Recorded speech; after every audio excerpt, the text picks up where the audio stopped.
The needle went in, and the frayed hem of a dead-leaf brown gown held one more season. By candlelight in Durham, 1815, Thomasin Wandesford turned her only ball gown inside out and stitched it whole again. Down the corridor, her stepmother Honoria counted the last coins into silk for Arabella. Wandesford Hall stood on credit and old wine. Inside a locked drawer, Thomasin kept what no one knew she owned, her dead mother's signet ring, and the Bramwell titles. Then a card arrived, sealed and grand, an invitation to the ball of the mysterious Duke of Wriothesley. Honoria smiled and placed her stepdaughter at the far dark end of the hall. Miles off, in his own vast castle, Percival, Duke of Wriothesley, buttoned a slate footman's coat over broad shoulders and lifted a tray of wine glasses. He meant to serve the county's gentry and watch how they treated a servant. In the shadows of that ballroom, one woman in patched lace mittens looked the footman in the eye and spoke to him as a man. What passed between them in that candlelit corner? Before the story begins, comment down below where you are watching from and what time it is there. If stories of justice, dignity, and love that arrives against all odds move you, leave a like, be sure to subscribe to the channel, and click join to become a member and help our channel. The candle was a stub, and Thomasin Wandesford worked by what was left of it. In the county of Durham in the autumn of 1815, Wandesford Hall stood on credit and pretense, and in an unheated back room, its eldest daughter drew a needle through a hem that had been turned so many times the cloth had grown a memory of every crease. The gown was feuille morte, dead leaf brown, and it had once been better. Now it was faded to the color of a thing left too long in rain, and she had turned it inside out to hide the worst of the wear. Her fingers moved without hurry. 32 years had taught her hands to be patient where her heart could not be. A patch at the elbow had frayed again. She set a fresh one over it, matching the thread by feel, because the candle would not last long enough for matching by eye. Somewhere below, a door banged. Then her stepmother's voice climbed the stairs like a draft. 3 yards of the sarcenet, and the silver net besides. Arabella must have the silver net. Thomasin's needle did not stop, but it slowed, and for the length of one breath it hovered above the cloth before it came down again. The last coin in the house was being spent, and she knew precisely where. She had counted it herself that morning, kneeling at the strong-box, and there had been little enough then. She finished the seam and bit the thread. In the corridor a floorboard gave, and she was on her feet before the door opened, the gown folded over her arm, her face arranged into the smoothness the household preferred from her. Honoria Wandesford came in without knocking. Lady Wandesford knocked at no door in her own house, least of all this one. She was thin and upright, her graying fair curls pinned rigid beneath a lace cap, and her ice-blue eyes went at once to the folded brown gown, as though it had offended her personally. "You are still at that rag," she said. "It will serve for the evening, madam. It will serve to remind everyone what we have come to." Honoria's mouth thinned. The dark mole at her chin moved with the small tightening. "You will keep to the back of any room you are permitted to enter. Do you understand me? You will not draw the eye." "I understand you very well." It was not insolence. Thomasin had learned years ago to say true things in a voice too flat to punish. Honoria studied her for a moment, hunting for the offense, and did not find its edge. "Your father agrees with me," Honoria said, which meant Sir Lionel had agreed to whatever she had told him, while he agreed to everything. One hand round a glass of port. "I am sure he does." Honoria's gaze swept the little room and found nothing worth more contempt than it already held. She turned in a rustle of skirts she could not yet afford and left the door open behind her, a small daily discourtesy, so that the cold of the passage came in. Thomasin crossed and shut it herself. Then she stood a moment with her back against the wood and let the smoothness go out of her face where no one could profit from seeing it. Her hands were red at the knuckles. There were no long gloves for them, only lace mitts she had darned so often the pattern had changed. She flexed the fingers until the ache eased and went back to the candle. There was one more thing to do that night, and it was not sewing. She waited until the house settled. She heard Arabella's laugh rise and fall in the good rooms below, bright as a struck bell, and heard her father's chair scrape, and heard at last the heavy quiet that meant the servants who remained had gone down to their own cold beds. Only then did she kneel by the narrow bed and work loose the board beneath it. Under the board was a bundle of oilcloth. She drew it out and unwrapped it on her knees. A ring first. A man's signet, heavy gold, worn smooth on the shoulders where a thumb had rubbed it across long years. The device cut into the face was not the Wandesford device. It was a stag beneath 3 stars, and below it a single word in old letters, Bramwell. She did not put the ring on, she never put it on, she only turned it once in the candlelight so the stag caught the flame, the way a person touches a grave they cannot visit. She remembered the hand that had worn it, her mother's father, dead before she was born, and after him her mother, who had kept the ring in a work-basket under the reels of thread where no second husband would think to look. On the last morning of her life, her mother had pressed it into Thomason's palm and closed the young fingers over it and said only, "Keep it, and keep it hidden, until a day comes when hiding it does you more harm than showing it." Thomason had been 12. She had waited 20 years for that day, and it had not yet come, and she had begun to doubt her mother had meant a day at all. Beneath the ring lay papers, folded small and browned at the edges. Deeds, a settlement in a lawyer's cramped hand, her mother's name upon them, before her mother had been a Wandesford at all, when she had been the last of a small and honorable line with a house and a wood and a living of its own. Bramwell had been her mother's. By right and by law it should have come, one day, to her mother's daughter. Deep down she knew that if Honoria ever learned these papers existed, they would not survive a fortnight in the house. So she wrapped them again, the ring inside the fold of the deeds, the oilcloth over both, and she set them back beneath the board, and set the board over them, and set her own worn slipper in the dust, to mark that nothing had been disturbed. Then she blew out what was left of the candle and lay down in the dark in her clothes, because the room held no warmth and the blanket was thin. She did not weep. Weeping was a thing she had spent, years ago, and found it bought nothing. Morning came gray through a window whose putty had cracked. Thomason was up before it, laying the fire she was not thanked for laying, carrying the coals she was not thanked for carrying, because 2 servants could not keep a house this size, and pride would not let Honoria admit it. In the breakfast room, the family assembled around the appearance of plenty. There was chocolate, bought on credit. There was white bread, bought on credit. Sir Lionel Wandesford sat at the head in his tobacco-brown coat gone tight across the belly, his face a country of broken veins, his watery eyes going anywhere but to his eldest daughter. "Thomasin," he said, "you'll fetch my—" and could not finish the thought, and gestured vaguely, and she brought the newspaper because it was nearest to hand, and it was, as it happened, what he had wanted. He did not thank her, but his hand touched hers for half a second as he took it, and did not quite meet her eye, and in that half-second was every word he would never say to her, while his wife drew breath in the same house. Arabella arrived last, as favorites do. 19 years old, gold curls dressed high, her cheeks pink from sleeping late in a warm bed, she came in already speaking of the silver net and the white gown and the flowers she would carry. "Everyone will be there," she announced, dropping into her chair. "Everyone who is anyone. And no one has ever so much as seen him." "Him," Thomason said, before she thought better of it. It was the first she had heard of any him. Honoria answered, because Honoria answered all questions that touched the family's prospects. "The Duke of Wrotheley." She said the name the way a merchant says the price of a thing he means to have. "He has come north to his castle at last. He is not yet married. He is said to be the richest man in the 3 northern counties, and he gives a ball." Arabella's eyes shone. "And I am to go." "You are to be presented," her mother corrected. "There is a difference, and you will remember it.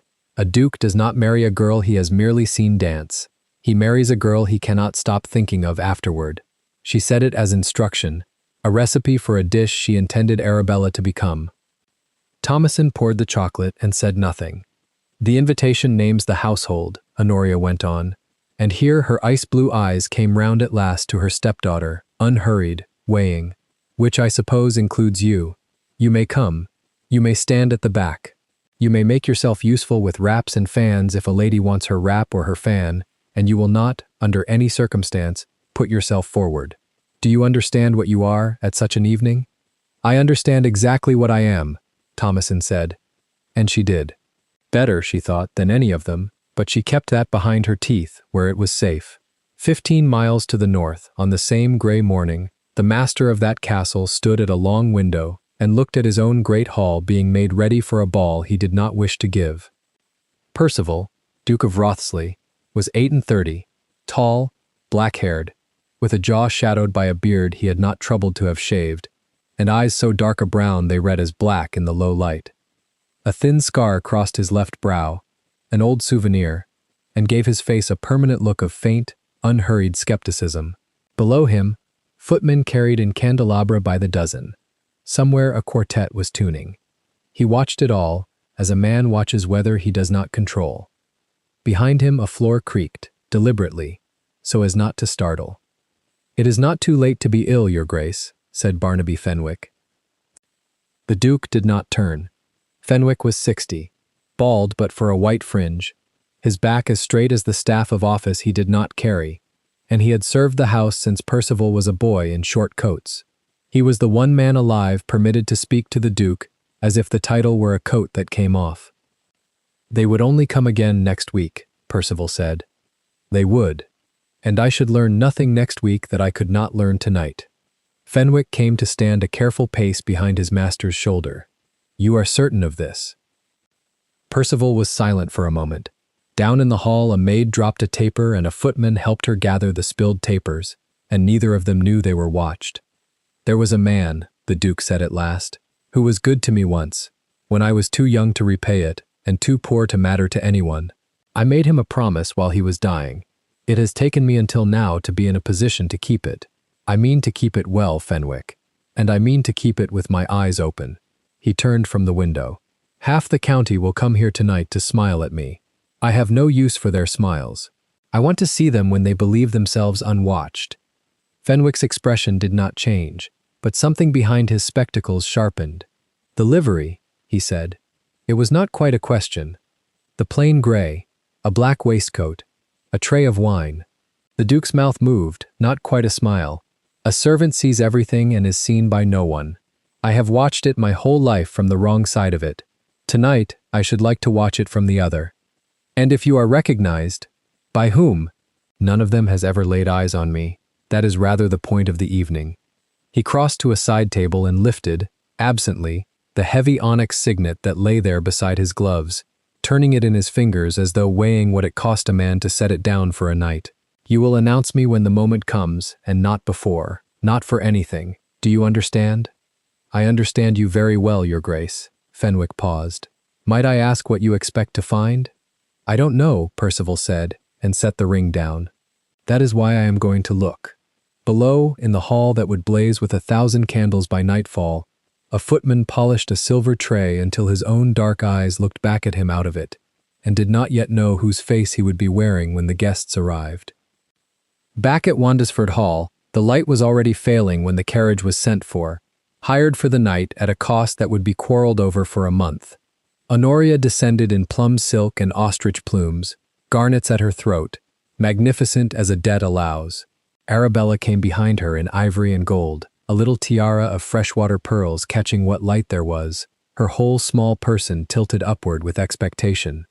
Thomasin came last, in the turned brown gown, a single frayed cream ribbon at the waist, a gray-brown shawl about her shoulders, and mended mitts on her red hands. She carried the spare fan and the spare wrap, as instructed, like a lady's maid who happened to share the family's name. At the carriage step, Sir Lionel handed his wife up, and his younger daughter, and then, from a kind of habit older than his fear, put out his hand to his eldest as well. Honoria's voice came sharp from within. "She can manage. She is used to managing." His hand fell. He did not look at Thomasin as she climbed up unaided and folded herself into the meanest corner of the seat. The carriage lurched forward into the dusk. Arabella talked without pause of the Duke, the castle, the dancing, the silver net.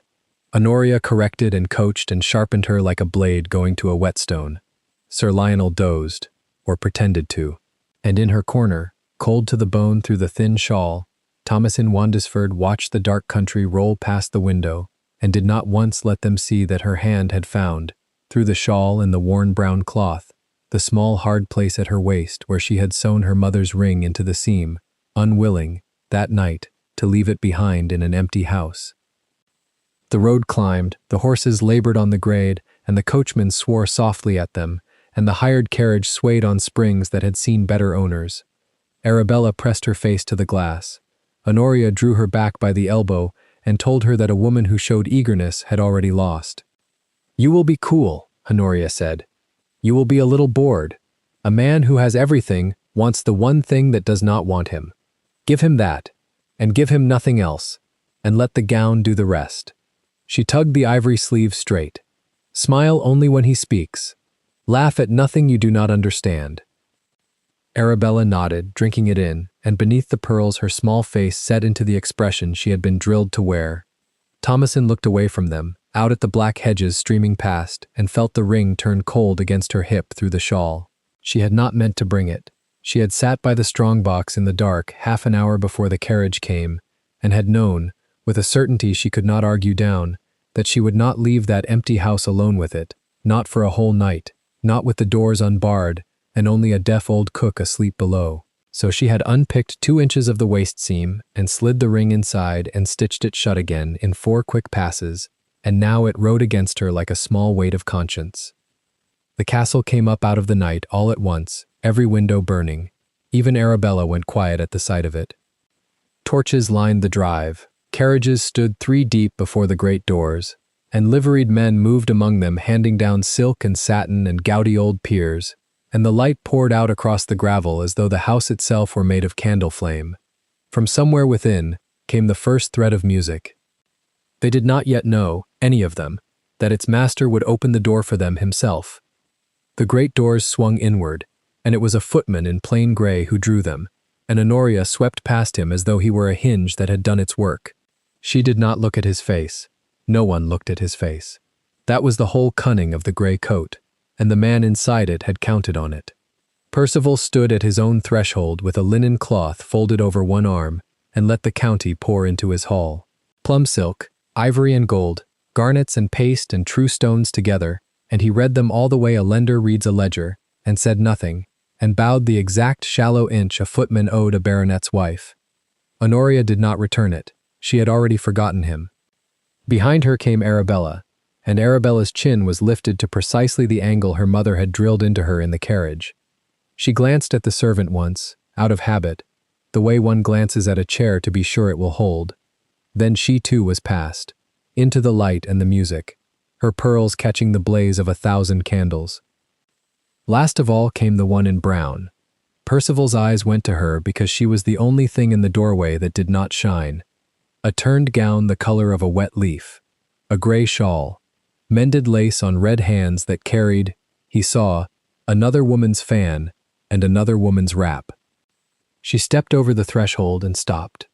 For the length of one breath, Thomasin Wandesford simply looked at the hall, at the candles doubled in the long mirrors, at the gilded ceiling swimming with painted clouds, the way a person looks at the sea who has only ever heard it described. She did not covet it. She was not measuring it for herself. She was only, for one unguarded moment, letting it be beautiful. Then Honoria's voice found her across 6 feet of marble. Do not gape. You are not a guest at a fair. The moment closed. Thomasin lowered her eyes and followed. The footman with the folded cloth watched her go, and did not know yet why he watched, only that in a room built to be stared at she had been the single soul who forgot herself to look. Fenwick appeared at his master's shoulder in the gala livery of the house, black-coated, silver-striped, straight as a pikestaff. He bent as though receiving an order about the wine. Your grace should not stand at the door. You will be handing down dowagers all night. I have handed down 4, Percival murmured. I have learned more in 4 than my steward learned in a year of letters. And the last of them? Wandesford. The Duke's dark eyes were still on the brown gown as it was swallowed into the crowd. Baronet.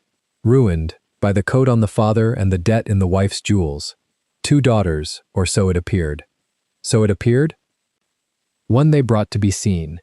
He turned at last from the door and let another servant take his post. And one they brought to carry the fan. Within the hall, the machinery of the evening had begun its slow turning. The quartet labored through the first sets. Card tables were forming in the side rooms for the men who had come to lose money rather than dance. Wine went round on silver trays, borne by gray-coated men whose faces no one troubled to learn, and among them now moved a 5th who had not been there an hour before, taller than the rest, a napkin on his arm and a tray of glasses balanced on his palm.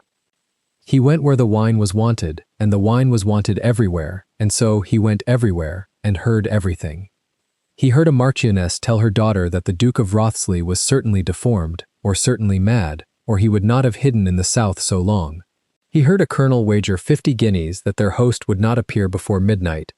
He heard 3 matchmaking mothers price their daughters aloud as though the girls were mares at Doncaster, and he refilled all their glasses and was thanked by none of them, and his face gave back nothing at all.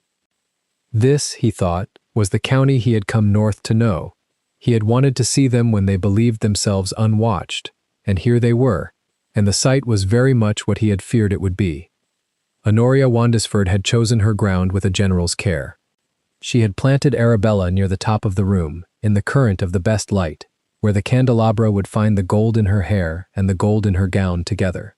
She stood a half-pace behind her, murmuring, adjusting, a hand at the girl's shoulder blade to turn her by a degree toward whichever door a great man might come through. "Cool," Honoria breathed. "You are a little tired of it all. You have seen finer." Arabella, who had never in her life seen finer, arranged her pretty face into weary contentment and let it be admired. And Thomasin she disposed of like a parcel. There, a gloved finger indicated the far wall, below the musicians' gallery, where the light did not reach, and the draught from a service door came cold across the floor. "You will wait there.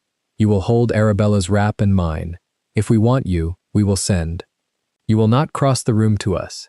You will not speak to anyone above your station, which is to say, anyone at all. And you will not, I promise you, embarrass this family by being noticed. Have I made myself plain?" "Entirely, madam." "Then go and be no one." Thomasin went. She crossed the width of that blazing room with her back straight and her chin level, neither hurrying to escape the eyes nor lingering to gather them, and the strange thing, had anyone been watching, was that the composure with which she walked to her disgrace was finer than anything Honoria had drilled into Arabella all week. But no one was watching. That was the point of her. She reached the cold wall and turned and set her back to the paneling in the shadow of the gallery and folded the 2 wraps over her arm and became furniture. One man was watching. He had drifted along the edge of the room with his tray, unremarkable among the gray coats, and he had followed the brown gown to its exile because it was the one thing in the hall he could not yet account for. Now he stood a little way off, in the dark below the gallery, and observed the woman they had planted in the corner like a coat stand. She did not sulk. He had expected sulking.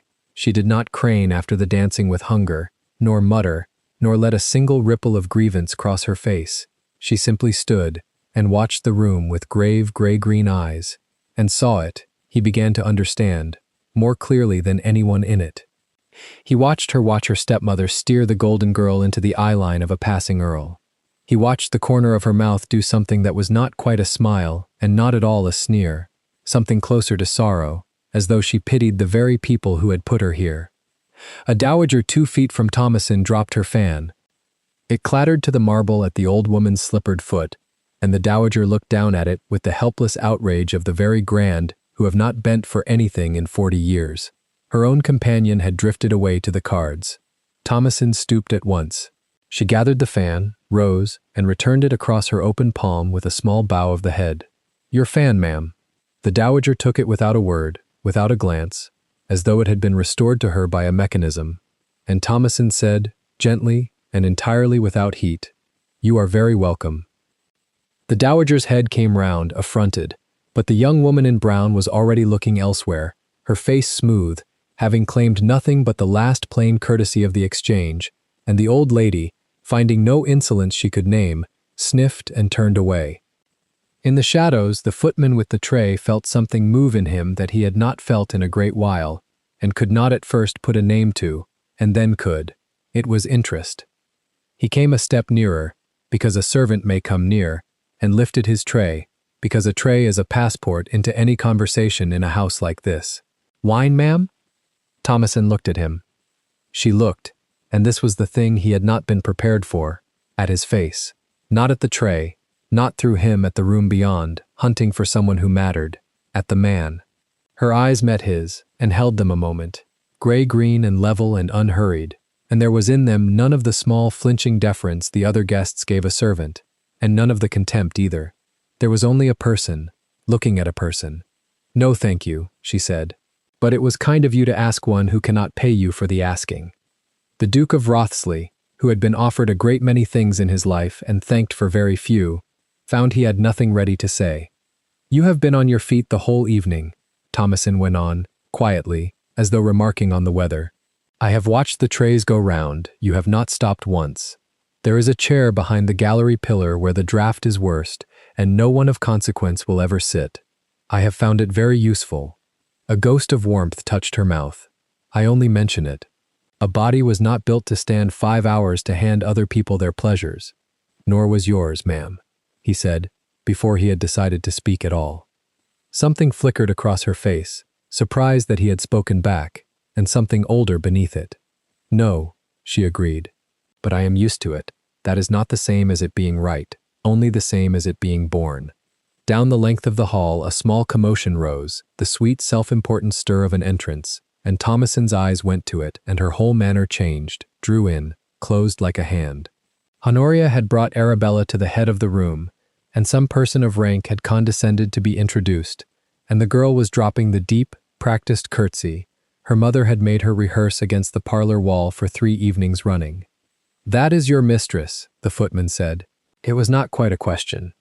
"My stepmother." A pause. "The girl is my half-sister. And you carry their wraps." "I carry their wraps." She said it without bitterness, which was somehow worse than bitterness. "Someone must, and I cost them nothing, and I am already here." She glanced at him, and there was the faintest dry light in the gray-green eyes. "You will understand that better than most in this room. We are the 2 people at this ball who were brought to be useful and not to be seen. I think it makes us something like colleagues."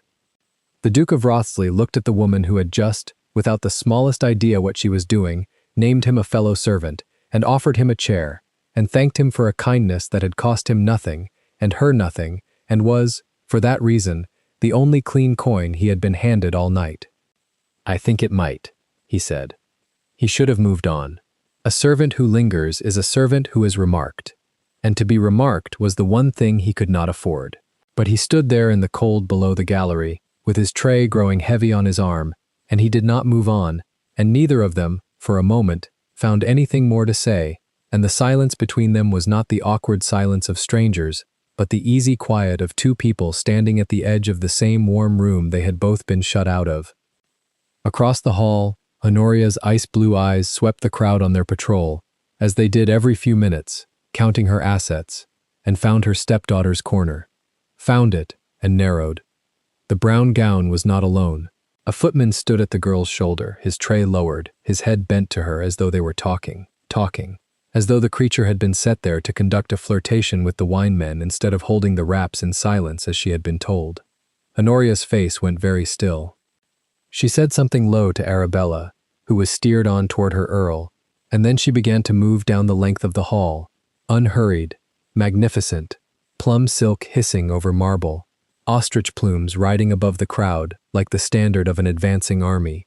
People gave way to her without knowing why they did it. Below the gallery, Thomasin saw her coming. "You must go," she said quickly to the man beside her, and the warmth was gone from her voice, replaced by something protective, and it was not herself she was moving to protect. "Please, she will not blame me, or not only me. She will report you to whoever keeps the servants here, and you will lose your place for standing 3 minutes in the wrong corner. Go now, while she is still crossing the room. I am not worth a man's living."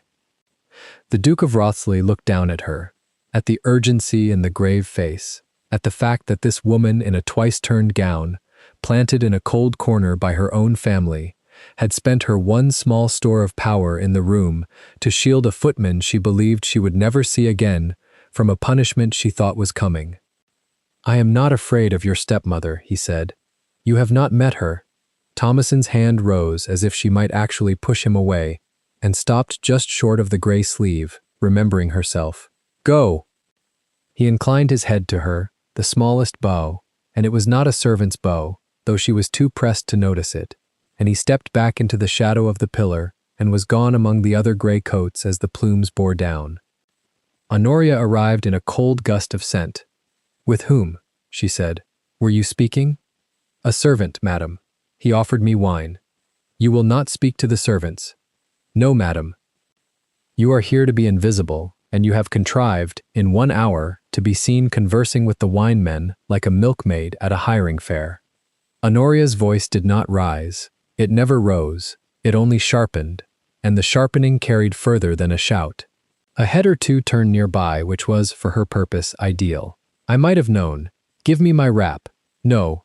Hold it, and stand still, and if I find you making free with the staff again, I will have you sent to wait in the carriage in the cold, where at least your want of breeding can shame no one but the horses. Yes, madam.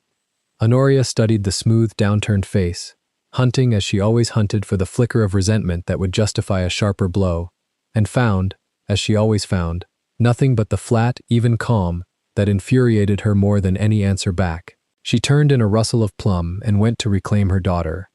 Thomasin stood alone against the cold paneling with 2 wraps over her arm. She did not look for the gray coat that had gone. She had spent it, deliberately, sending him away, and she did not let herself count the cost of the one honest conversation she had been granted all evening. She only settled the wraps more evenly on her arm and lifted her eyes again to the blazing room, and went on being no one, as she had been instructed. Somewhere behind the pillar, a footman set his tray down on a ledge with a care that had nothing to do with the glasses, and stood a moment in the dark with his jaw set, and thought about a promise made to a dying man, and about a woman who had thanked him for nothing, and offered him a chair, and tried to save his living at the certain cost of her own peace. He had come north to keep faith with the dead. He had put on this gray coat to see the county with its guard down, to find out what these people were when they thought no one who mattered was looking. He had found out. He had found out about all of them. And he had found, in the coldest corner of his own hall, in a gown the color of a dead leaf, the one person in the county of Durham who had treated the least man in the room as though he were a man. Fenwick materialized at his elbow, grave, incurious to any eye but his master's. Your Grace has been in that corner some time. I have. The hour grows late. They are beginning to ask when their host will show himself. A pause, waited. Shall I ready the announcement? The Duke of Wriothesley did not answer at once. Across the hall the plum plumes moved among the candles, and the golden girl curtsied to another lord, and in the shadow below the gallery, a woman in brown held 2 other women's wraps, and watched it all with steady, sorrowing eyes. Not yet, Percival said softly. Not tonight. There is more here I mean to see first. His dark gaze did not leave the corner. Find out who she is, Fenwick. The one in brown. Find out everything. The gray coat came back. It came back within the quarter hour, tray freshly loaded, moving along the edge of the dancing where the light thinned, and it stopped again in the cold corner below the gallery, where a woman in dead-leaf brown stood with 2 other women's wraps across her arm. He did not offer wine. He had marked, the first time, that she would not take it, and a man who has spent his life reading rooms does not make the same offer twice. You are still holding those, Percival said. You have been holding them an hour. Thomasin did not startle. She had felt him come. The corner had grown a degree warmer, as corners do when a second body enters them. They are not heavy. They are heavy after an hour. He set the tray on the ledge behind the pillar, out of the sightline of the room, with the same care he had used before. Give me one. You are not my footman. I am somebody's footman tonight. It scarcely matters whose. He held out his hand, palm up, and there was a plainness in the gesture that undid the argument before she could make it. She looked at the hand. It was a large hand, and the nails were clean, and there was an old white line across 2 of the knuckles that no scullery had put there, but she was too tired and too cold to read hands, and she laid the heavier of the 2 wraps across his arm. There, he said. Now you are half as burdened, and no one is any the wiser. Someone is always the wiser, but she said it without heat, and she flexed the freed arm once, and the small, ordinary relief of it showed in her face before she could stop it. He saw the relief and said nothing about it, which was, she would think later, the first kindness. Most people, having done you a small service, require you to perform gratitude in exchange, so that the service becomes a debt. This man had simply made the load lighter and then looked away at the dancing, as though the matter were closed. You know the steps, she said, following his eye. On the floor the sets were forming for a country dance, and the golden girl in white and gold stood at the head of one, radiant, her gloved hand already claimed by a young viscount with more acres than chin. I know them well enough to fetch wine to the people dancing them. That is not what I asked." He glanced at her. In the gray coat, with the linen over his arm, he ought to have been beneath her notice, and it was precisely because he was beneath her notice that she spoke to him as an equal, and he understood this, and found he minded it less than he had minded anything in years. "I have stood at the edge of a good many of these," he said. "One learns the shape of a thing by watching it turn." "And what shape is this one?" "A market," he said. "A very pretty market. That is my mistress's daughter at the head of the set. She is being sold, and she believes she is being admired, and the difference between the two will not trouble her until it is too late to matter." He said it evenly, a servant's flat report, and only a very attentive listener would have heard the older, colder thing moving underneath it. Thomasin turned her head and looked at him fully then, for the first time, and he let her. "You should not say such things to me," she said. "I might carry them to your mistress." "You will not. You are very sure." "I have watched you an hour," he said. "You gave me a chair. You told me to sit. You have taken the smaller wrap and left me none of the blame. You are the only person in this room who has spoken to me as though I had a soul to be spoken to. No." He picked the tray up again, because a footman who lingers too long is a footman who is noticed. "You will not carry anything of mine anywhere. It is not in you." And he moved off along the wall before she could answer, unhurried, a gray coat among gray shadows, leaving her with one wrap on her arm and a warmth in the cold corner that took a long time to fade. 3 weeks the county talked of nothing but the Duke who had not appeared. He had held his own ball, the story ran, and never once come down the great stair. He had let the county eat his suppers, and drink his cellars, and dance under his chandeliers, and never shown his face, and the mystery of it made him twice as fascinating as any face could have. Mothers who had brought out their daughters in hope went home with the hope intact and sharpened. Honoria Wandesford went home and did her sums, for there had been, buried in the empty spectacle, one solid grain of use. Wrotheley's steward, a Mr. Fenwick, had let it be known that his grace desired the hall put in order for the season, and that seamstresses of quality were wanted at the castle for the refurbishing of hangings and the making up of new liveries, and would be paid, and paid well. Honoria had no seamstress of quality. Honoria had, in the cold back room of Wandesford Hall, a stepdaughter whose needle could turn a dead-leaf gown inside out and make it pass in candlelight, and who cost nothing, and whose earnings, should there be any, would flow to precisely one purse. "You will go to the castle," she informed Thomasin over the breakfast the family took on credit.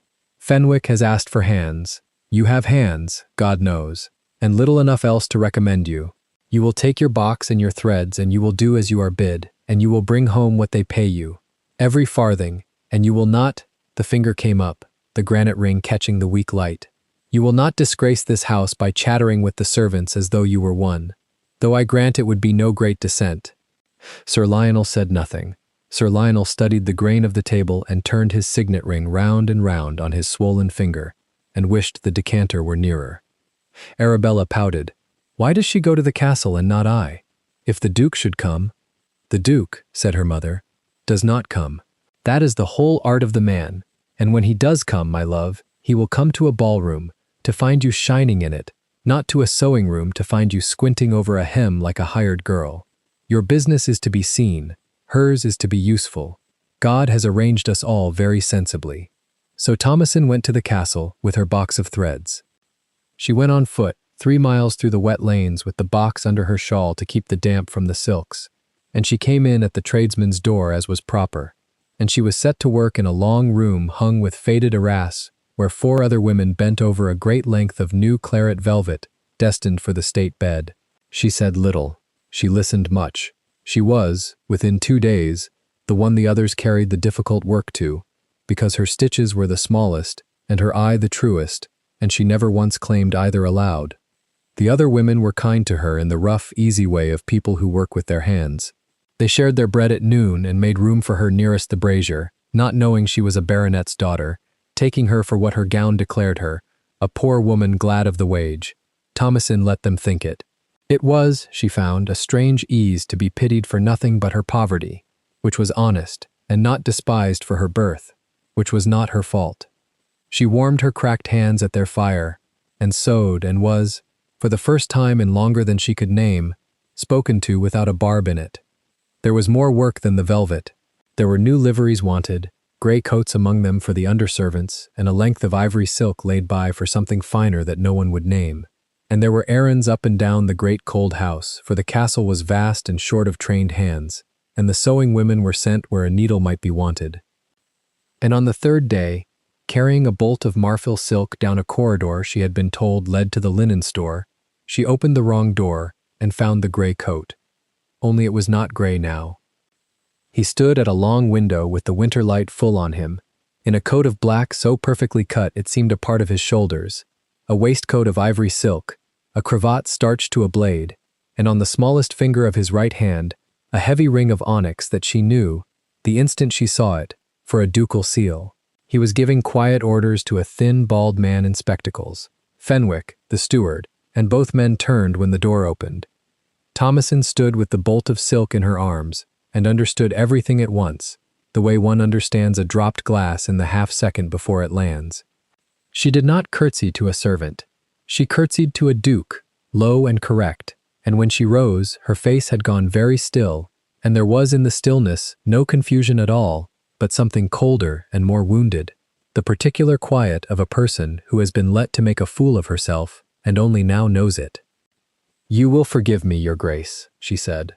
"I have mistaken the door." She was turning to go when he crossed the room. "You are not surprised," he said. He had stopped a pace from her, and Fenwick had melted toward the window with the tact of 40 years' service. "Everyone is surprised, you are not. I am a great deal surprised." Her voice was level as a shelf.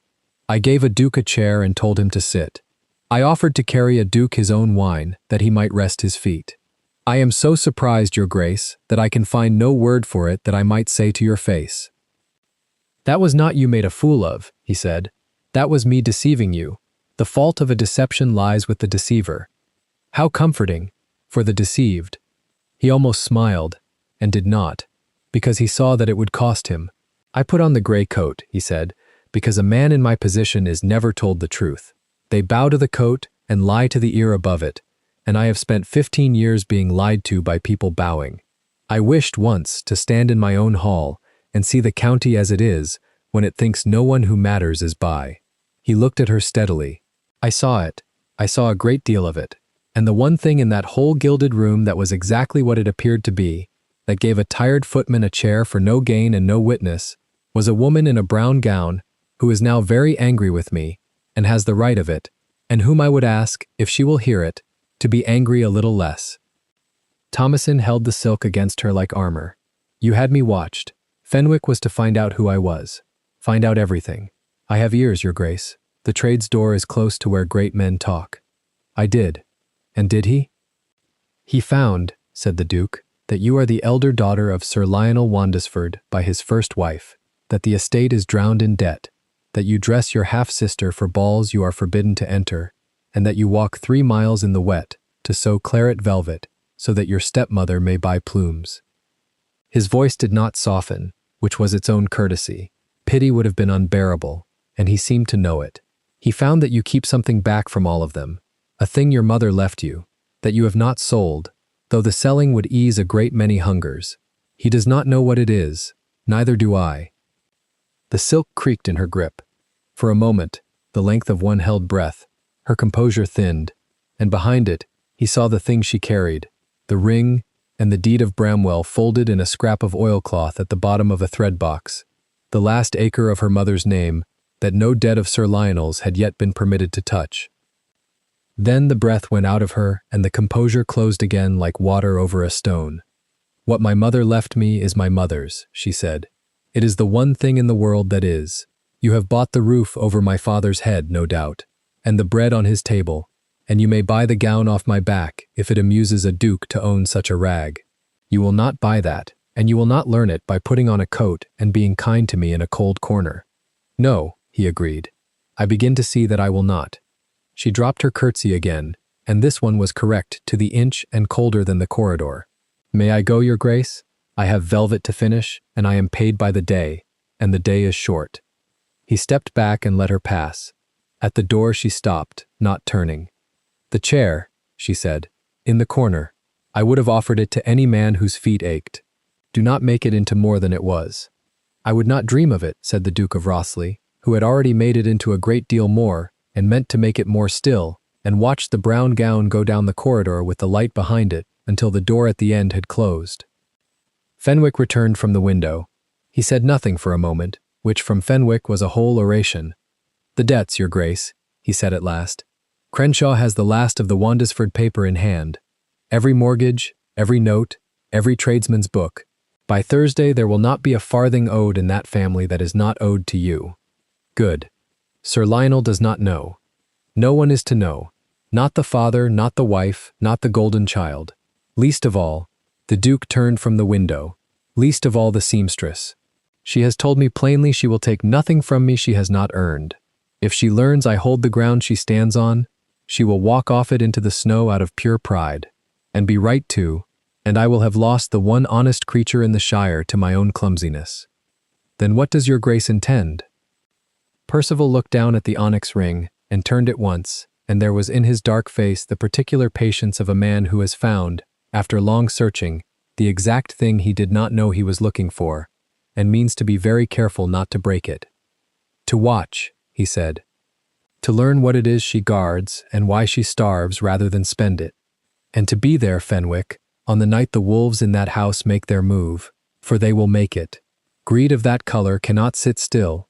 To be there, in whatever coat the moment requires, and see that when it comes to open ground, she does not stand on it alone." Below in the sewing room the claret velvet grew under 5 pairs of hands, and at the end of the long table a woman in a mended brown gown drew her needle through the nap in small sure stitches, her face composed, her back straight, and did not once let the others see that her hands, for the first hour after she came back to them, would not quite stop shaking. The tray of claret velvet was long finished, and now Percival carried a fresh burden of wine glasses along the eastern gallery, where the music thinned to a distant scrape of catgut, and the candles guttered lower for want of trimming. He walked slowly. A servant who walks slowly hears more, and he had learned, in the space of one evening, that a duke hears almost nothing. Men measured their words for a duke. They did not measure them at all for the man who carried their wine. He paused at the alcove where a great fern stood in its brass urn, and set his shoulder to the cool panel of the wall. Beyond the fern, in a curtained recess meant for cards, Lady Wandesford was holding court to no one but her own family. Her voice had the low carry of a woman certain she cannot be overheard by anyone who matters. "Stand straighter," she was telling Arabella. "You slump the moment my back is turned." "My feet ache, Mamma." "Then let them ache prettily. He has not danced with a single girl tonight, not one. Do you understand what that means? A rustle of plum silk. It means he is choosing, and a man who chooses does not choose a girl who slouches into the wallpaper." Percival did not move. Through the fronds he could see the plum turban, the ostrich plumes swaying like something under water. "He has not shown himself at all," Sir Lionel muttered. Percival knew the wet, evasive voice by now. Half the county says he never left the castle, that the Duke of Rothley is a myth his steward invented to keep the creditors polite. "He is here." Honoria said it flat, a stone laid on a table. "I have it from the housekeeper's own niece. He walks his own halls in disguise to take the measure of us, to see who is worthy." She gave a small, pleased laugh. "So we shall be worthy, every one of us. Arabella, if a footman looks at you too long, you smile at him. A great man testing his neighbors likes to see kindness to the low." Percival's hand tightened on the tray until the glasses sang faintly against one another. It was, he thought, a precise piece of cunning. She had guessed half the truth and meant to perform the rest. "And if he asks after our circumstances," Honoria went on, "you will not mention the debts. You will not mention Mr. Coulson, nor the notes in Newcastle, nor the roof. You will say the estate is modest but sound. You will say your dowry is settled." A pause. "It will be settled. By the time it signifies, it will be entirely settled." "Will it?" Arabella's voice sharpened with the first real interest she had shown. "You keep saying so. Papa keeps looking at his boots." "Because your papa has no stomach for the doing of a thing, only the spending of it." The plumes dipped. "Sit, both of you. I will tell you once, and then you will never speak of it in a room with doors." The catgut in the far ballroom found a country dance and quickened. Percival set his tray on the ledge of the alcove, soundless, and became a piece of the wall. There is a property, Honoria said, called Bramwell, a small estate north of the fell. It came to this family through Sir Lionel's first wife, through her mother's line, the Trevanions. It is not much, a house, some grazing, a pele tower falling into the beck, but it is unencumbered. It is the one clean thing in all our holdings, and it does not answer to a single creditor in England. Percival went very still. He knew the name Bramwell. He had signed his own name beneath it, not 3 weeks past, in Crenshaw's careful hand, among the deeds and the mortgages he had been quietly buying up across the whole ruined county. It is not ours, Sir Lionel said, low. It is not yours, Honoria corrected. It was left in trust, to the first girl, to your Thomasin, by her mother's own settlement, to come to her upon her marriage or her 30th year, whichever fell first. Behind the fern, something in Percival's chest turned slowly over. She is 32, Sir Lionel said. She is 32, Honoria agreed, and she does not know. Arabella laughed, a bright, uncomprehending sound. She owns a house? Thomasin? She darns her own mittens. She owns a house because a dead woman was sentimental and a living man was careless. The plum silk shifted. Honoria had leaned toward her husband, and her voice dropped to the register people use for the thing they are proudest of. The settlement papers came to this house when her mother died. They came to me, Lionel, because you could not bear to open a black-edged letter. I read them, I understood them, and I put them where no attorney would think to look and no daughter would dare. Percival's jaw set until it ached. You have them still, Sir Lionel said. It was not a question. It was a man confirming the depth of the water he was already drowning in. I have the deed. I have the trust settlement, and I have her mother's signet, the Bramwell signet, the seal that makes a document law, which she thinks she has hidden so cleverly in the lining of her workbox. A soft, terrible patience. I have known where it is for 6 years. I let her keep it. A dog is quieter with a bone. The music swelled and broke into applause somewhere down the gallery. Percival did not hear it. He was watching the plumes move and thinking, with the cold clarity that had made him feared from Durham to London, that he had misjudged the whole shape of this house. He had come to test the vanity of provincial gentry. He had walked instead into a slow robbery, 6 years in the doing, with the victim seated at the foot of the table mending the thief's daughter's gown. But if it is hers, Arabella said slowly, and you only hide it, that is not yours either. Someone could find it. She could find a lawyer. With what coin? Honoria's laugh again, indulgent now, instructing. A woman with no money has no law. That is the whole art of it, child. The deed is worthless to her because she cannot afford a single afternoon of a solicitor's time, and she does not even know she owns the thing she cannot afford to claim. And meanwhile, the pleasure in the voice thickened. Meanwhile, I have done the elegant part. You always call the worst part the elegant one, Sir Lionel muttered, because it is the part that requires wit, and you have never once possessed any. A fan snapped open, snapped shut. Attend me, both of you, for I shall not repeat it. There is a difference between hiding a thing and using it. A miser hides. I have used. Percival heard the fan tap twice against a gloved palm, the small punctuation of a woman relishing her own design. Down the gallery, a girl laughed at something, high and careless, and the sound seemed to come from another country. Which is? I have joined it to the debts. Percival's eyes closed. He had a sudden, exact memory of Crenshaw frowning over a bundle of notes, saying there was an irregularity in the Wandesford papers. A small parcel of land entered as security against a loan it could not lawfully secure. He had told Crenshaw to set it aside for later. Later had arrived, and it was standing behind a fern telling its daughters a bedtime story. 2 years ago, Honoria said, when the Newcastle notes came due and your papa was ready to sell the very beds we sleep in, I went to Mr. Coulson. I told him the family had an unencumbered property north of the fell, and I offered it against the debt. I signed as mistress of this house. He did not ask which daughter's name sat under the trust, because a man like Coulson does not read past the word unencumbered. The plumes stilled. So now Bramwell answers for our ruin. When the marriage comes and the money is settled, we redeem it clean and it passes to Arabella's line, and no one is the wiser. And if the marriage does not come, a delicate pause, then Coulson forecloses on a property that was never truly free. and the girl loses a house she never knew she had, and the shame falls on a name no one will trouble to defend. You pledged her inheritance, Sir Lionel said, to pay for our creditors. I pledged a dead woman's foolishness to keep her living daughters in silk. Yes, no heat in it, only accounting. You may thank me, or you may go and drink the last of the port. I care very little which. There was a silence then, in the card recess, the particular silence of people who have heard a thing they cannot now unhear. Percival stood in it too, on his side of the fern, and felt the tray ledge cold beneath his fingers. For a long moment he did not think as a duke thinks. He thought of the woman in the mended brown gown who had knelt in the dust of his own borrowed footman's mind all evening, who had thanked him for a chair, who had asked whether his feet hurt, who had covered a fallen glass with her own foot so a stranger in livery would not be beaten for it. He thought that she had, this very hour, sat sewing at the foot of the table, where the woman who owned her stolen house praised its own cleverness. Deep down, beneath the cold, something in him had already decided. He only had not yet told himself the words. When does he choose? Arabella asked at last. Small. Soon. Honoria rose, the silk side to its full height. He gives a great ball at the castle within the month. Every family of name in the Palatinate is bidden. That is where he will show his hand. That is where you will be chosen, and where the rest of it need never be spoken of again. The plumes turned.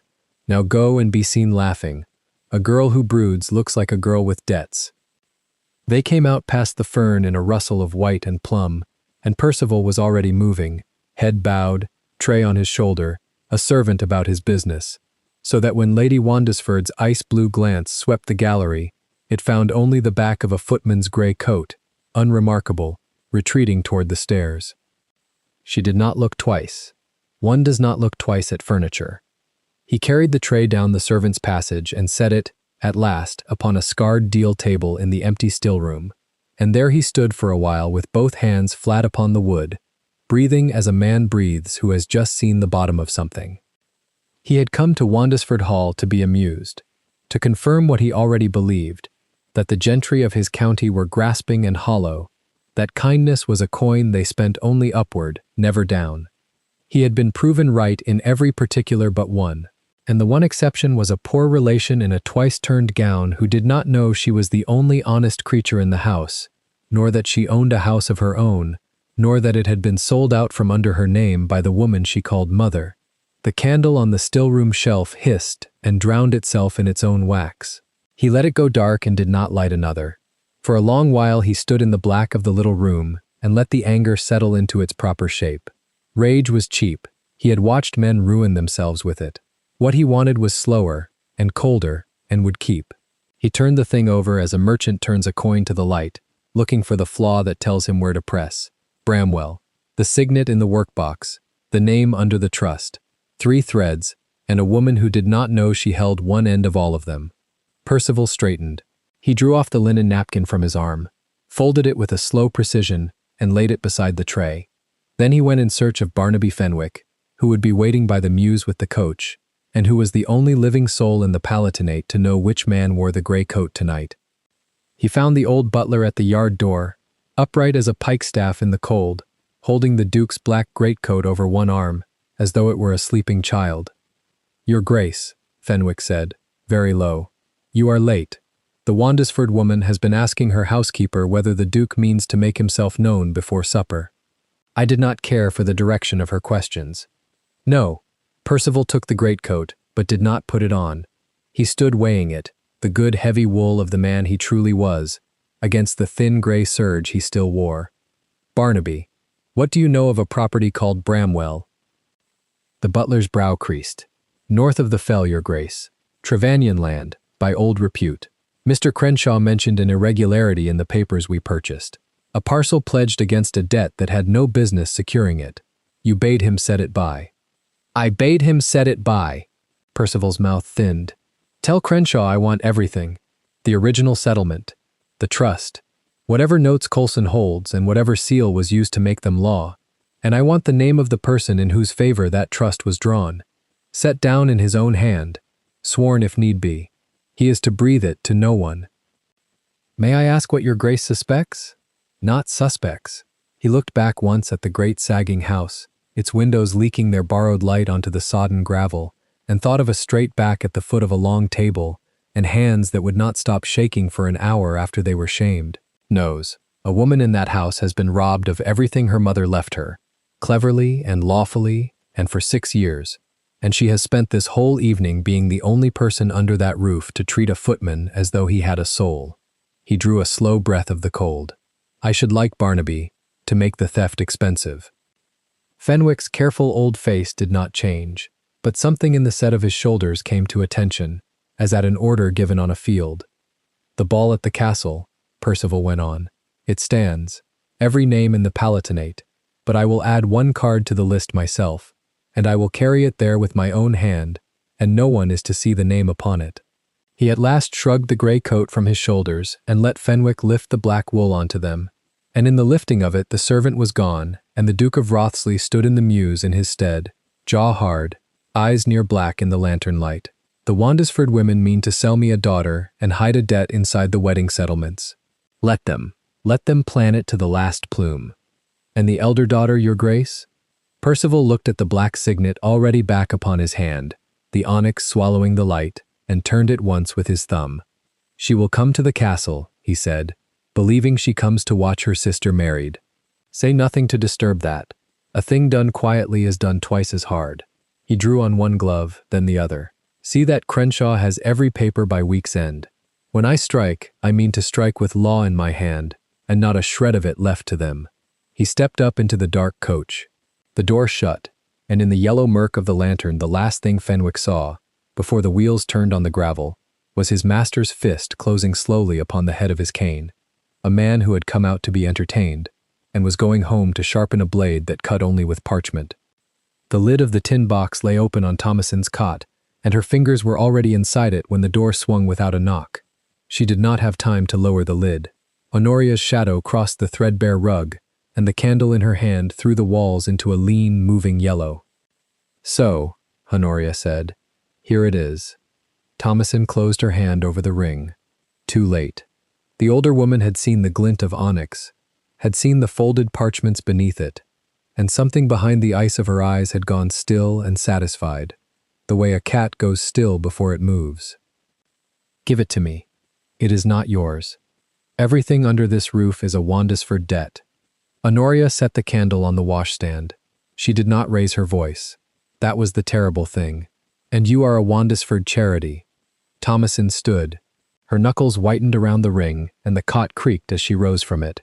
3 months of nights she had guarded this box beneath a loose board, and now the board lay tipped against the wall where she had left it in her haste to look at the seal one more time before the greatest ball the county had seen. These are my mother's, she said. The Bramwell titles were hers before she married my father. They passed to me, not to you, not to Arabella. Titles? Honoria let the words sit on her tongue like a sweet. And who, pray, would believe a seamstress in a turned gown holds deeds to anything? She stepped closer. The plum silk hissed over the boards. Downstairs the fiddles had struck up again, muffled through 3 floors of stone, and under that gaiety the 2 women stood a foot apart in the cold servant's garret, and neither looked away. You will hand me the box, Honoria said, or I will have Lionel turn you into the road tonight, in that dress, with the frost coming down. He will not. He will do exactly as I tell him. He always has. There it was, plain as a slap, and both of them knew it was true. Sir Lionel had not made a decision of his own since the second Mrs. Wandesford had crossed the church door. Thomason's jaw tightened. Deep down, she had always known this hour would come. She had only hoped to be gone before it did.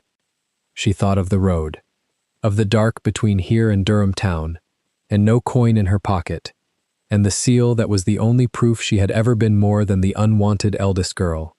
She thought of her mother's hands folding these papers into the tin, whispering, keep them, they will write you one day.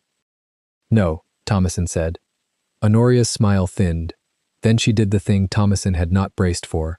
She turned to the door and called, sweet as honey, down the stair. Lionel, bring the footman. There is a thief in the house. The word rang up the cold stone. Thief.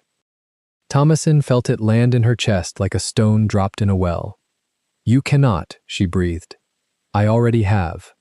Boots on the stair, Sir Lionel's heavy tread, the tap of his brass-topped cane, and behind him 2 hired men in borrowed livery who did not meet anyone's eyes. Lionel filled the little doorway, red-faced, his breath sour with port even here, even now. Honoria, what is this? Your daughter has been stealing. Honoria did not so much as glance at him. She kept her gaze on Thomasin, on the closed fist. She has taken jewels and papers from my own dressing case and hidden them in this garret. Look, she holds them still. That is a lie. Thomasin's voice cracked and steadied. Father, look at me. These were Mother's. You know they were Mother's. You watched her seal her letters with this ring. For one breath, Sir Lionel's watery eyes lifted to his daughter's face, and something flickered there, some old drowned memory of a first wife and a warm parlor and a girl on his knee. His mouth opened. Lionel. Honoria said his name the way one snaps a lead. The whole county is under our roof tonight. Would you have them whisper that we harbor a common thief? Or would you rather it be known we found her out and dealt with her? The flicker died. Sir Lionel looked at the floor. His hand tightened on the cane, and he said, thick and low, Give your mother the box, Thomasin. She is not my mother. Give her the box. The 2 footmen shifted. One reached out a hand, not unkindly, and Thomasin stepped back until the cot caught her behind the knees and there was nowhere left to go. The garret was 6 feet wide. She had run out of room the way she had run out of years. She looked at the ring in her palm, onyx and gold, her one true thing. And here, at the bottom, she made her choice. She did not throw it. She did not scream. She opened her hand slowly, and she held the ring up so that the candlelight ran along the carved crest, so that every soul in the doorway could see it clearly, and she said, in a voice pitched to carry down the stair and into the memory of everyone who heard it, Then you will take it from my hand in front of witnesses, and you will remember, all your lives, that you had to. Honoria plucked the ring from her fingers. She took the tin box, the folded deeds, the little chain, all of it, and she tucked them into the fold of her plum silk, as though they had always been hers. It took her 3 seconds to lift a thing a woman had guarded for a decade. There, Honoria said. Now she has nothing. Take her down. They did not drag her. That would have made a scene, and Honoria did not want a scene in the corridors. They walked her down the servants' stair, 1 footman ahead and 1 behind, and at the bottom, instead of the road, Honoria had a better cruelty waiting. Bring her into the hall, she murmured to the men. The far end. Let her stand where the county can see what a Wandisford charity comes to. Because that was the genius of it, and Thomasin understood it as the candle warmth of the ballroom struck her face. Honoria would not cast her into the dark where the shame stayed private. She would set her at the edge of the light, in the turned brown gown among the peacock silks, and let 300 guests draw their own conclusions.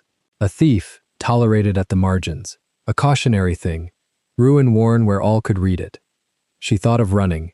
The nearest window stood 10 feet off, its sash frosted white, and beyond it the dark and the cold, and no name to carry into either.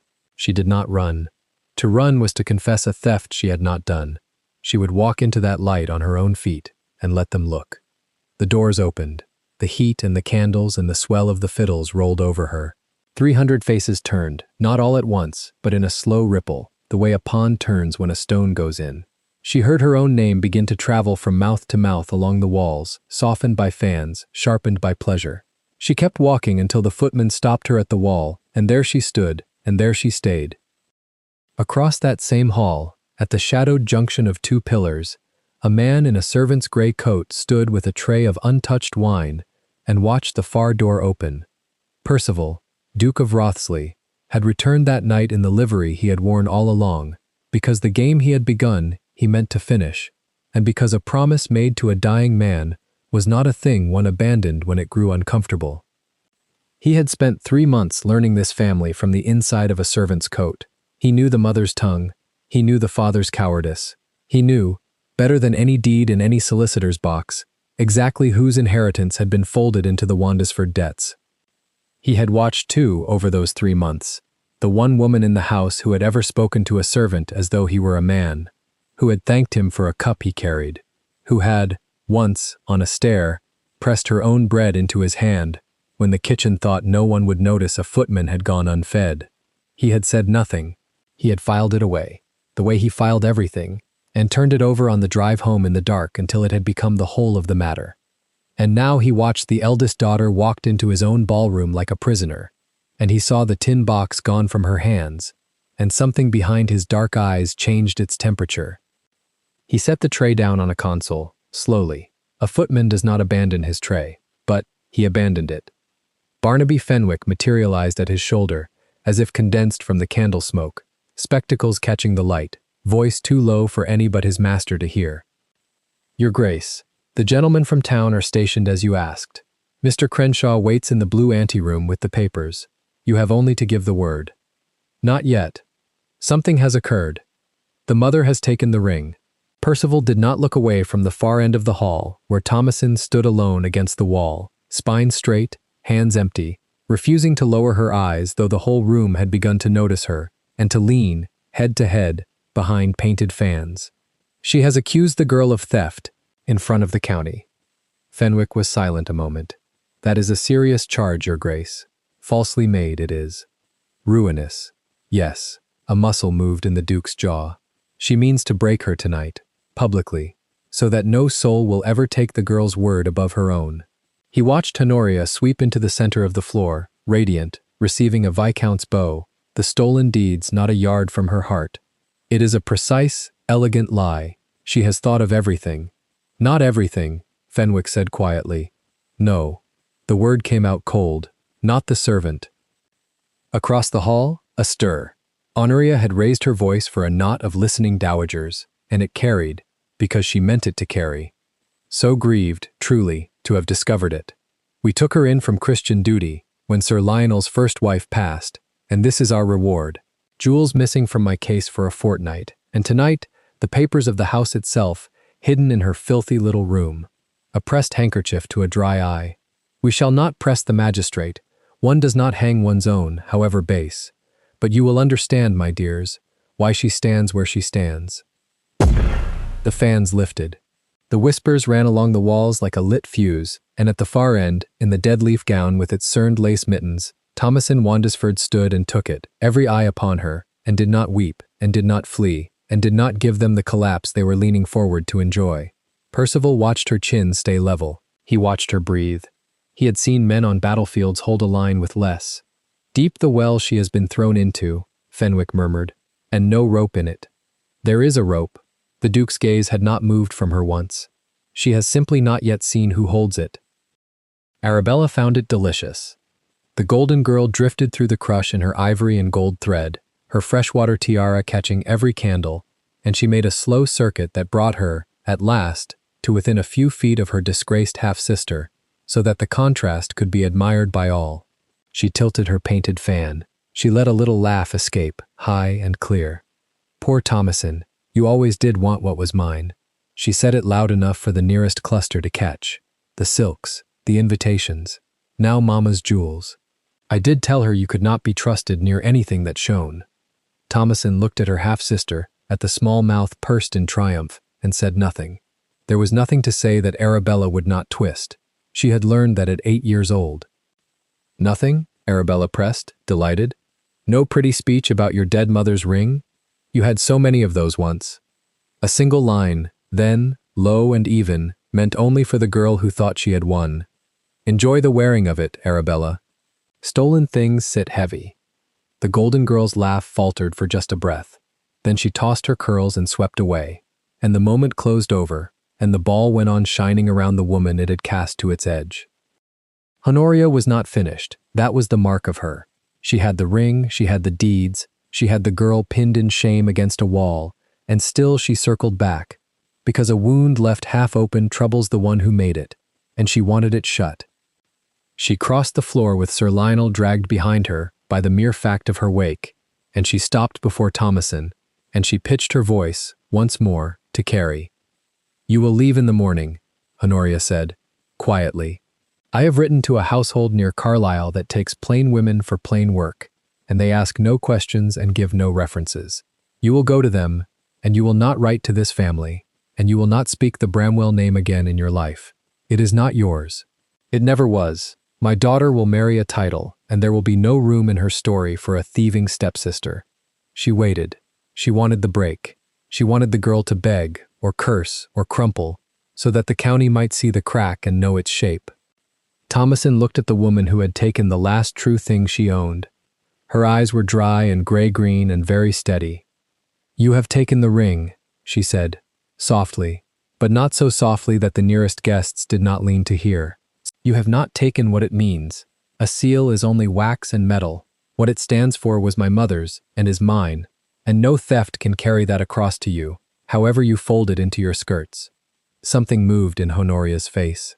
For half a second the ice cracked, not into shame but into fury, because the girl would not give her the collapse, and a public cruelty that does not land is a cruelty that begins to turn upon the one who dealt it. Two dowagers had heard. One of them, Thomasin saw, was no longer looking at the seamstress. She was looking at Lady Wandesford, and her fan had stilled. "Insolent," Honoria hissed, low now, the honey gone. "You have nothing. You are nothing. Stand there in your rags and be grateful I do not have you whipped from the door." And that word, whipped, dropped into the hall at the very moment a girl in ivory and gold, 3 yards off, decided she wanted more wine, and turned, fan swinging, toward a passing servant with a tray. Thomasin did not answer the threat. She had spent her answer. She held her place against the wall, hands empty, spine straight, and around her the fiddles sawed, and the silks turned, and the county drank, and somewhere in the bright, indifferent churn of it, a tray of glasses caught the light, and began, though no one yet knew it, to move toward the exact center of the room. She had nothing left to guard. That was the strange, cold freedom of the bottom. They had taken the box, the deeds, the ring, the roof, the name. There was nothing further to lose, and a woman with nothing further to lose is a woman who can afford, at last, to do the one true thing when the moment asks it of her. She lifted her eyes from Honoria's retreating back and across the whole width of that glittering hall met the steady dark gaze of a servant in a gray coat who had, unaccountably, not looked away from her all night. Neither of them moved, but something had already begun, and the crash of glass that would tear the ballroom open was only 3 steps and 1 cruel command away. Arabella did not look at the man behind the tray. She reached for a glass the way she reached for everything, as though the world had been arranged for the convenience of her fingers, and when the crystal was in her hand, she found it not yet full enough to suit her. "You," she said. "Pour." Percival poured. The gray coat sat plain on his shoulders, the linen napkin lay along his arm, and he tilted the decanter with the practiced patience of a man who had spent 3 days learning to be invisible in his own house. The wine rose. Arabella watched it rise, and then, because the fiddles had quickened and a lord she fancied was watching from the arch, she turned her wrist to show the ballroom the pretty line of her glove. The glass tipped. The wine went over the rim and down across the ivory of her sleeve, and a dark bloom spread on the fine kid. And for one heartbeat the girl stared at it, as though the stain were an accusation the room had made against her. Then she found the easier truth. It was not her wrist, it was his hand. "Clumsy," she said, and her voice climbed to Carrie. "You clumsy, stupid creature." The tray came down. She did not set it down. She struck it from beneath, and the glasses left their places and went into the air, and came apart on the parquet, in a bright, ringing ruin that stopped the nearest fiddle mid-stroke. The hall turned. 100 faces turned with it. "He has ruined my gown," Arabella cried, and now the tears were coming, easy and useful. "Mama, look what the servant has done." Honoria was already moving, plum silk and ostrich plumes, her voice pitched for an audience she had waited all evening to command. "A whipping," she said. "This is what comes of hiring off the road. Sir Lionel, summon the man's master. He shall be whipped from the door, and the cost of the glove taken from his wage." Sir Lionel mumbled into his cravat and looked at the floor, where the glasses lay in pieces around a servant's boots. The servant did not move. He stood among the ruin with the empty tray in his hand, and his dark eyes level, and he did not bow, and he did not beg, and something in that stillness began to trouble the front rank of the crowd before any of them could have said why. The laughter started at the edges. It always did. A young buck near the arch laughed first, and his friends took it up, and then the sound spread inward the way fire crosses dry grass, until the whole glittering ring of them was laughing at the man on his own parquet, and Arabella lifted her wet sleeve and laughed loudest of all. And out of the shadow at the back wall, where she had been placed to be forgotten, a woman in dead leaf brown stepped forward into the light. Thomasin crossed the floor without hurry. The county saw her come, the turned gown, the mended mittens, the shawl the color of ash, and the laughter thinned in patches as she passed through it, because a woman walking toward disgrace instead of away from it is a thing an idle room does not know how to laugh at. She reached the center. She looked once at Arabella and once at Honoria, and then she did the only thing that could not be laughed at. She knelt. She went down on the parquet in her poor skirts, among the broken crystal, and she began to gather the pieces into her cupped palm, one shard at a time, careful, unhurried, her calloused fingers moving over the glass the way they moved over a torn hem. The hall went quiet by degrees. It is a strange thing, silence in a crowd. It does not fall, it climbs, one held breath at a time, until the fiddles are the only living sound, and then the fiddles stop too.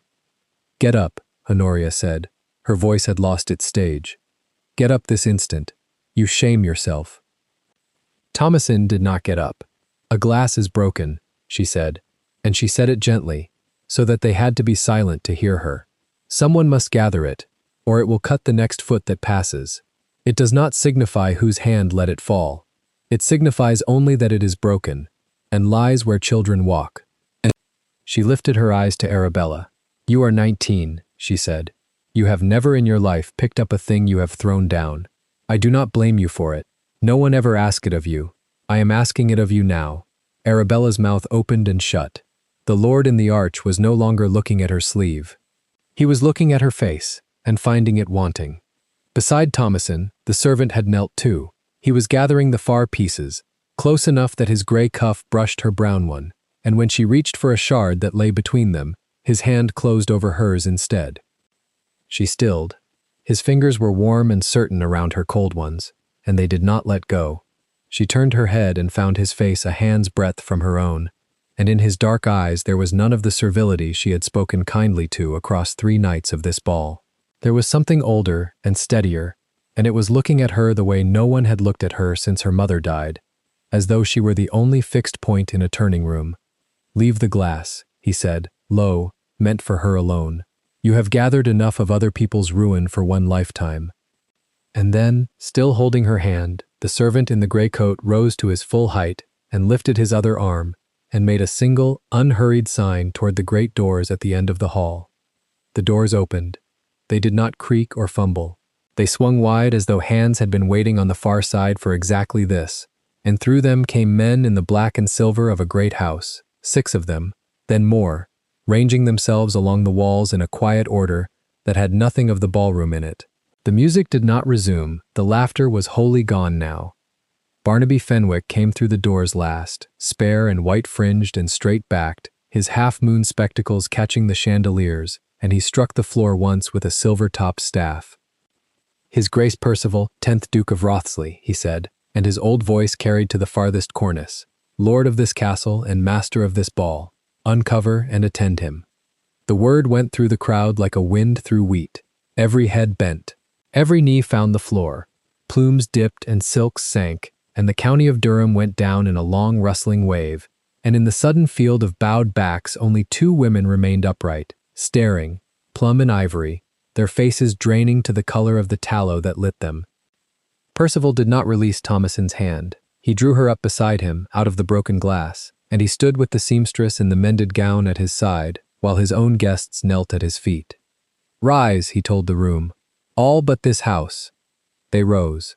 The Wandesfords did not, for they had never gone down, and now the whole hall could see the family standing frozen in the cleared center, exposed on every side. Into that silence walked a thin man in lawyer's black, a leather case under his arm, reading glasses swinging on their chain. Gideon Crenshaw had a nose made for delivering unwelcome news, and a voice that never rose, because it never needed to. "By your leave, your grace," he said, and set his case upon the abandoned card table, and opened it. "Lady Wandesford," he began, "not 1 hour passed, before witnesses of rank, you accused this woman, Miss Thomasin Wandesford, of the theft of a signet ring and certain deeds and titles. You displayed the ring taken from her person as proof of her dishonesty. He drew a paper from the case. I hold here the entail of the barony of Bramwell, drawn in the year 1791, and registered at the assize. It settles the Bramwell name, seal, and lands upon the heirs of the body of the late Lady Wandesford, the first Lady Wandesford, Margaret, née Bramwell. He looked up over his glasses. Her only surviving child is Miss Thomasin. The ring is hers by law. The deeds are hers by law. A thing cannot be stolen by the one to whom it wholly belongs.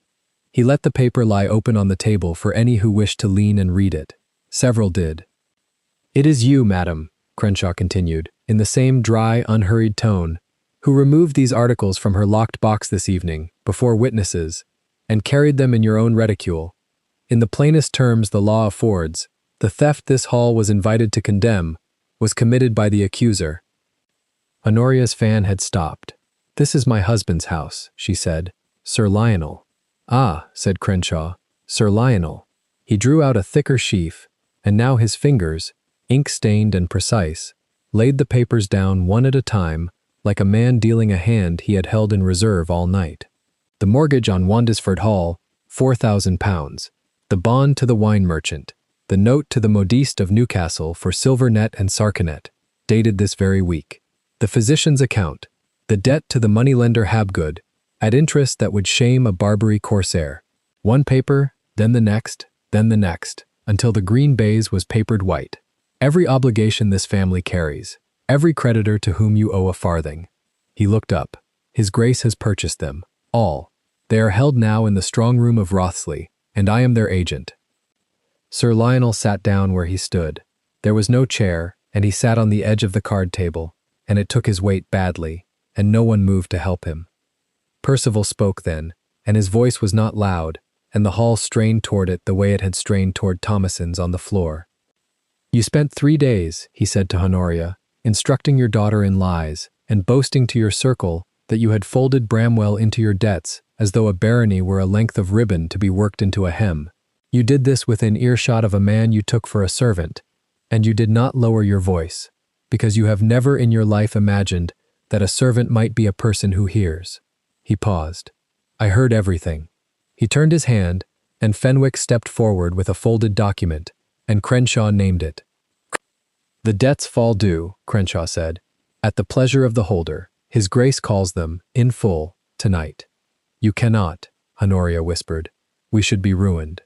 You are ruined, Percival said. You ruined yourselves the day you decided that cruelty to the powerless carried no cost, because the powerless could not answer. I am the answer. You will quit Wandesford Hall within the week. The hall, its lands, and the barony of Bramwell revert to their rightful holder, who stands here beside me. You will leave with what the law allows a debtor, and not one thread more. You will not see her again, nor speak her name in any drawing room in this county, for I have bought those doors as surely as I bought your bonds, and they will not open to you. He looked at Arabella, weeping now in earnest, her gold and ivory gown a ruin of wine and her mother's schemes. You are 19, he said, and it was almost gentle. A woman on the floor of this hall told you tonight that no one had ever asked better of you. She was right, and it was the kindest thing said in this room all evening. Go and learn to pick up what you throw down. It is the only inheritance left to you, and it is worth more than the net. He nodded to Fenwick. The guards closed, unhurried, and the Wandesfords were walked from the center of the hall through the parted, staring county, past the dowagers whose fans had stilled, past the young lord who had laughed first and now would not meet a single eye, out through the great doors into the dark, and the doors were drawn shut behind them, and the sound of it was very final and very soft. For a moment no one in the hall knew what to do. Then an old dowager near the front, the same whose fan had stopped an hour before, began to applaud, slowly, and the county took it up, and the ballroom filled with a sound it had not expected to make. Percival heard none of it. He had turned to Thomasin. She stood in her turned brown gown with a shard of glass still in her cupped hand, and she looked up at the man she had spoken to as an equal when she believed him beneath her, and had never once, in 3 nights, treated as less than a soul. You knew, she said. Every night, you let me pity you. You did not pity me, he said. You saw me. There is a difference, and until this week I had forgotten there was anyone left alive who knew it. He took the glass from her palm and set it aside. I made a promise, at a deathbed, to a man who loved your mother, that I would find her daughter and see her righted. I came to test the quality of this county, and I found it wanting, all of it, every powdered head in this room, save one woman at a wall who gave a servant her chair and her bread and her plain, unfrightened kindness, and asked nothing for it, because she did not know I had anything to give. The night of the wedding came 6 weeks later, in the same hall, though the county scarcely knew it for the same room. Thomasin came down the great stair in imperial purple, the silk catching the light at every fold, long gloves of ivory kid to the elbow, her mother's sapphires restored about her throat, and silver ribbons woven through the dark braids of her hair. The dead-leaf gown was gone. She had folded it herself and given it to no fire. It lay in a cedar box, kept, the way one keeps the winter one has survived. At the long table, Percival did not take the chair at the head. He waited until she was seated, the new Duchess of Wriothesley in her sapphires, and then, before the whole assembled county, before Fenwick and Crenshaw, and the dowagers who now competed for a word with her, he took a plate from the sideboard with his own 2 hands, and served her. He set the food before her himself, as he had once poured wine for a spiteful girl in a borrowed grey coat, and the hall watched a duke wait upon his wife, and understood, at last, the shape of the man they had laughed at on their knees. Thomasin looked up at him. Her eyes were dry and grey-green and very steady, and there was in them no triumph, only the quiet of a thing long carried and finally set down. She had learned it at a stub of candle, in an unheated room, drawing a needle through a hem turned so many times the cloth had grown a memory of every crease, that the world spends its whole strength teaching a woman she is worth only what her rags declare, and that the one worth having is the one who looks past the rags and the ruin and the name and sees and stays. She had spent 32 years unseen. She would spend the rest of them, in purple and in candlelight, being at last exactly, wholly, and forever seen. If this story moved you, stop for a moment and reflect. Have you ever been placed at the far dark end of the room by the very people who should have protected you, the way Thomasin was by Honoria? Is there a small, true thing you have guarded in a locked drawer, a mother's signet ring of your own, that others tried to take? And when everyone else laughed, have you ever been the only one to kneel down and treat a servant as a person? Tell us your experiences and feelings in the comments. We read them all. And if you believe in stories about dignity, justice, and true love, leave a like, be sure to subscribe to the channel, and click join to become a part of our community and help the channel.